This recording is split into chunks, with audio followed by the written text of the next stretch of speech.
ഇന്ന് ലൈനിങ് തുണി വെച്ച് നെക്ക് സ്റ്റിച്ച് ചെയ്യണത് കാണാം. ഈ വീഡിയോ ബിഗിനേഴ്സിനൊക്കെ പറ്റിയ വീഡിയോ ആണ്.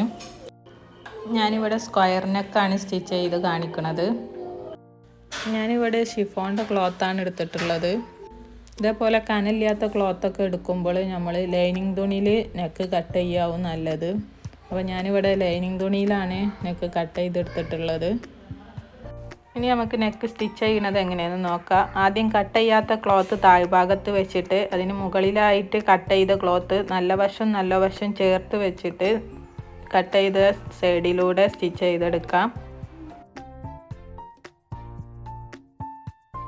ഇതേപോലെ കോർണറിലെത്തുമ്പോൾ സൂചി താഴ്ത്തി വെച്ചിട്ട് ക്ലോത്ത് തിരിച്ചിട്ടെടുത്തിട്ട് ബാക്കി സ്റ്റിച്ച് ചെയ്തെടുക്കാം.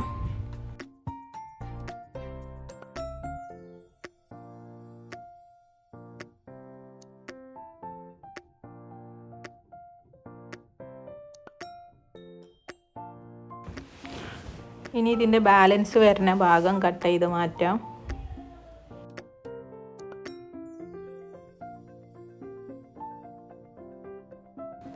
ഇനി ഇതിൻ്റെ രണ്ട് കോർണറിലും ഇതുപോലെ ഓരോ കട്ടിട്ട് കൊടുക്കണം.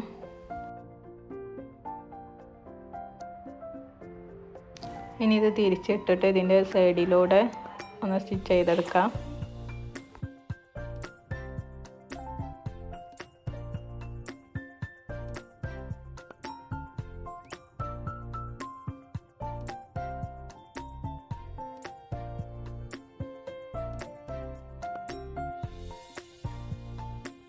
ഇപ്പോൾ ഇത് ഫ്രണ്ടിൽ നെക്ക് സ്റ്റിച്ച് ചെയ്യൽ കംപ്ലീറ്റ് ആയിട്ടുണ്ട്.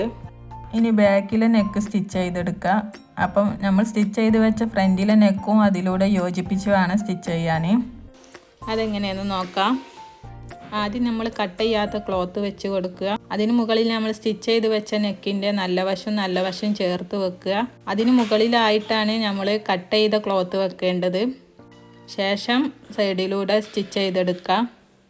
ആ സ്റ്റിച്ചിങ്ങിൻ്റെ കൂടെ തന്നെ നമ്മൾ മുകൾ വശത്തെ ഷോൾഡറും ഒന്നിച്ച് 4 ക്ലോത്തും കൂടെ ഒന്നിച്ച് സ്റ്റിച്ച് ചെയ്തെടുക്കാം.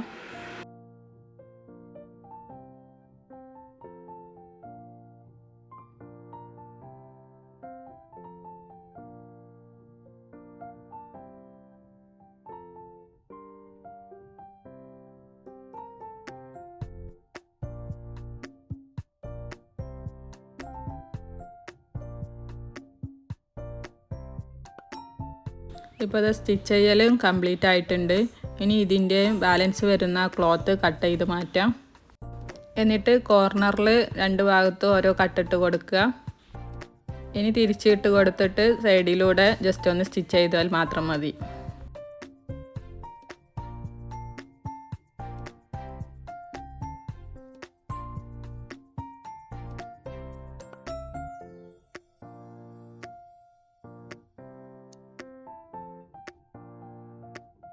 ഇപ്പോൾ ഇതാ ലൈനിങ് തുണി വെച്ചിട്ട് നെക്ക് സ്റ്റിച്ച് ചെയ്യൽ കംപ്ലീറ്റ് ആയിട്ടുണ്ട്. നിങ്ങൾക്ക് മനസ്സിലായിട്ടുണ്ടാവും എന്ന് വിചാരിക്കണേ.